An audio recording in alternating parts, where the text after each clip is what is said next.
You can study for months, you can solve hundred of questions and still mess up in your exams. Why? Because exams are not just about studying, they are about strategy, mindset and avoiding a few deadly mistakes. In this video, I'll tell you the exact things that can make you or completely break your exam.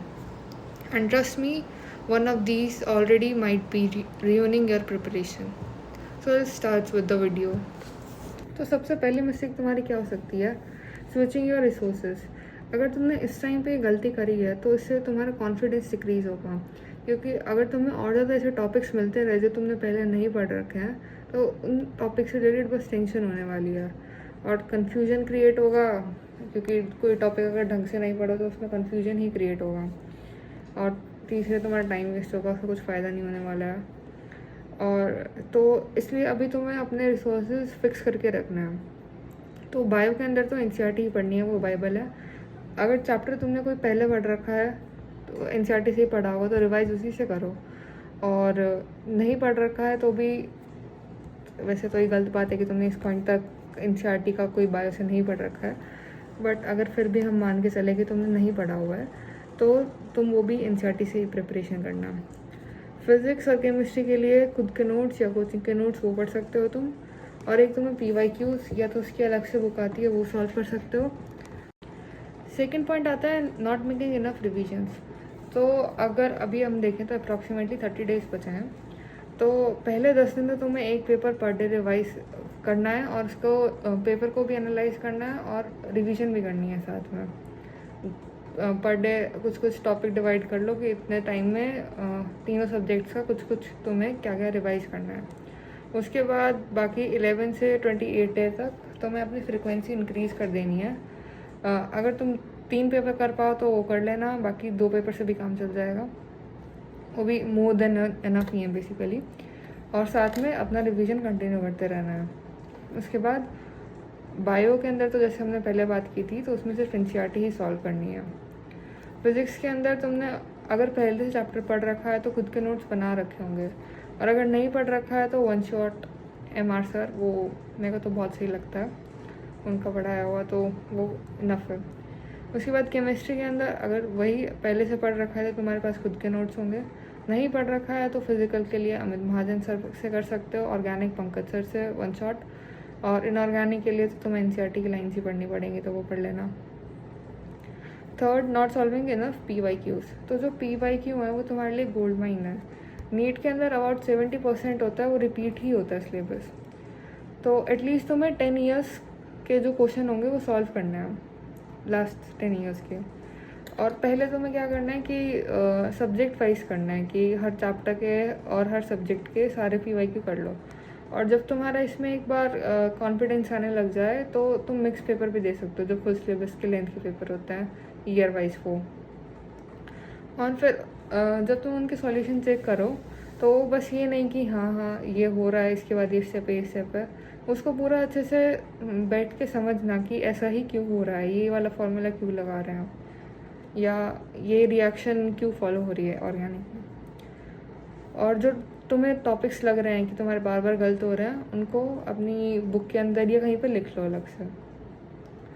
Third, fourth mistake तुम्हारी ये होती है कि हम सिर्फ passive reading करने लग जाते हैं। जब हम पैसिव रीडिंग करेंगे तो जो हमें पहले से नहीं आता है वो चीज़ वो हमारे माइंड में आएगी ही नहीं, वो स्किप हो जाएगी, और जो हमें आता है हम बेसिकली उसी को रिवाइज करते रहेंगे और वो भी ढंग से नहीं हो पाएगा। तो इसलिए तुम्हें एक्टिव रिकॉल करना है। तो क्या करना है, तुम्हें अपनी बुक बंद करनी है, सारी हेडिंग्स अपने दिमाग में रिकॉल करनी है, और जो मेन कीवर्ड्स होंगे वो सारे लिख के देखना है कॉपी के अंदर। और दूसरा मेथड ये भी बहुत फेमस है कि तुम किसी इमेजिनरी स्टूडेंट को पढ़ाने की कोशिश एक्टिंग कर सकते हो। सो फिफ्थ पॉइंट आता है हमारा not giving in a full length paper. So अगर तुम ऐसा इन्वायरमेंट क्रिएट नहीं करोगे अपने अराउंड कि जैसे तुम एग्ज़ाम में ही बैठे हो तो तुम्हें बहुत दिक्कत आएंगी इसके बाद। तो सबसे पहले तो तुम्हें स्ट्रेस होगा जब तुम मेन एग्ज़ाम देने जाओगे, अपना तो टेंशन होगी क्योंकि वहाँ पे तुम्हारा टाइम लिमिट होगी, और घर वालों की तरफ से भी ना चाहते हुए भी थोड़ा बहुत प्रेशर आ जाता है। अगर वो सपोर्टिव हो तो भी तुम्हें खुद बुरा लगने लग जाएगा। तो बेसिकली तुम्हें ऐसा इन्वायरमेंट क्रिएट करना है कि तुम्हारा एग्ज़ाम ही चल रहा है। एक तो तुम्हें उसी टाइम के अराउंड एग्ज़ाम देना है 2 से 5 पे, वहीं उसी टाइम पे अपनी प्रैक्टिस की आदत डालो कि तुम उस टाइम पे एग्ज़ाम दे रहे हो। दूसरा, ऐसा नहीं कि तुम्हारा कोई क्वेश्चन आ रहा है तो तुम उस पर फिज़िकल या फिज़िक्स में कैलकुलेटर यूज़ कर रहे हो, या फिर कोई डमी कैलकुलेशन देख के ऐसे छोड़ रहे हो क्वेश्चन कि ये तो एग्ज़ाम में आएगा तब हो जाएगा। ये गलती मैंने मेरे फर्स्ट नीट अटेम्प्ट में की थी कि मैं जब प्रैक्टिस करी होती थी क्वेश्चन तो मैं छोड़ देती थी या कैलकुलेटर से करती थी। तो इससे स्पीड डिक्रीज़ होती है जिससे बाद में असर पड़ता है। अभी पता नहीं चल रहा है लेकिन काफ़ी सिग्निफिकेंट असर पड़ता है तुम्हारे मेन एग्ज़ाम में। फिर उसके बाद ओएमआर फीलिंग, अगर तुमने ओएमआर ही गलत भर दी है तब तो कुछ फ़ायदा ही नहीं होगा नीट का। तो इसलिए ये बहुत इंपॉर्टेंट पॉइंट है। अगर तुम रूम पे भी प्रैक्टिस कर रहे हो तो भी ओएमआर फीलिंग की प्रैक्टिस करनी है। ओएमआर शीट्स लाओ अपनी, वो मार्केट में मिल जाती हैं। 6 पॉइंट आता है एनालिसिस मत नहीं करना अपनी मिस्टेक्स का। अब तुम अपने एग्ज़ाम तो दे रहे हो बट तुम्हें एक ही गलती तुम बार बार कर रहे हो। तो गलती करना गलत बात नहीं होती, एक ही गलती को बार बार करना गलत बात होती है। सो तुम्हें अपने वीक चैप्टर जो भी तुम्हारे क्वेश्चन प्रैक्टिस करके तुम्हें पता चल रहा है उनकी एक लिस्ट बनाओ।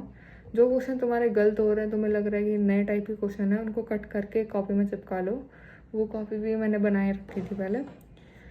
और टाइम मैनेजमेंट करना भी बहुत इंपॉर्टेंट होता है। 7th point, not prioritising your health. तो जो तुम्हारा ब्रेन है वो भी एक मशीन ही होता है और मशीन को काम करने के लिए फ्यूल तो चाहिए ही है। तो इस पॉइंट पे बेसिकली 1 मंथ के लिए तुम जंक फूड खाना अवॉइड करो, हेल्दी खाना खाओ। मेडिटेट करने में 10-15 मिनट ही लगता है, वो मेडिटेशन कर लिया अगर रोज़ सुबह। और या अगर तुम्हें आदत है रनिंग वगैरह करने की या कोई भी गेम खेलने की तो आधा घंटा उसको कर लिया करो। उससे ज़्यादा तो टाइम वेस्ट ही होगा इस पॉइंट पे। और नेक्स्ट पॉइंट, स्टे हाइड्रेटेड। और 6 to 7 आवर की स्लीप तुम्हें लेनी है। अगर तुम इससे ज़्यादा ले रहे हो तब तो वो टाइम वेस्ट ही है, और इससे कम ले रहे हो तो तुम्हारे ब्रेन पे प्रॉपर रेस्ट नहीं मिल पाएगा तुम्हारे ब्रेन को। और स्क्रीन टाइम रिड्यूस करो। इंस्टा और यूट्यूब के अंदर जो भी एंटरटेनमेंट है उसको डिक्रीज़ करो। आधे घंटे से ज़्यादा तो मत ही चलाओ दिन में। और यूट्यूब को बस 1 शॉट वीडियोज़ या काम की चीज़ों के लिए यूज़ करो। तो इसमें लास्ट पॉइंट आता है not trusting your self enough. At least इस पॉइंट पे तो प्रोक्रेस्टिनेट मत करना। So thank you for watching. तो नेक्स्ट वीडियो में मिलता है एंड सब्सक्राइब। Bye bye.